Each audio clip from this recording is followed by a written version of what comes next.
శ్రీ మహాగణాధిపతియే నమః. నమ శివాయ. నవనిధి యూట్యూబ్ ఛానల్ ప్రేక్షకులకు స్వాగతం. పంచాంగ కార్యక్రమంలో ఈరోజు దిన ఫలితాలు ఇలా ఉన్నాయి. ఆగస్టు 29 గురువారం, శ్రావణ మాసం, కృష్ణపక్షం. తిథి ఏకాదశి రాత్రి 1:39 వరకు ఉండి తర్వాత ద్వాదశి తిథి ప్రారంభం కానున్నది. నక్షత్రం ఆరుద్ర సాయంత్రం 4:42 వరకు ఉండి తర్వాత పునర్వసు నక్షత్రం ప్రారంభం కానున్నది. యోగం సిద్ధి సాయంత్రం 6:19 వరకు ఉన్నది.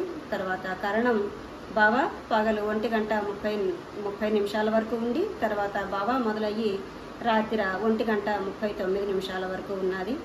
అమృత గడియలు ఉదయం 6:32 నుంచి 8:02 వరకు అమృత గడియలు ఉన్నాయి. దుర్ముహూర్తం పగలు 10:13 నుంచి 11:03 వరకు. మరలా దుర్ముహూర్తం పగలు 3:11 నుంచి 4 గంటల వరకు ఉన్నది. వర్జం తెల్లవారుజాముని 5:20 వరకు ఉన్నది. ఇక నక్షత్రం ఆరుద్ర. ఈ నక్షత్రానికి అధిపతి శివుడు. ఈ నక్షత్ర సమయంలో చేయదగు కార్యక్రమములు ధ్వజ తోరణాది కార్యక్రమములు, యుద్ధము, అస్త్ర శస్త్ర సంధి విగ్రహ రస క్రియాది కార్యక్రమములు ఈ నక్షత్ర సమయంలో చేసుకొనవచ్చును. తర్వాత పునర్వసు నక్షత్రం.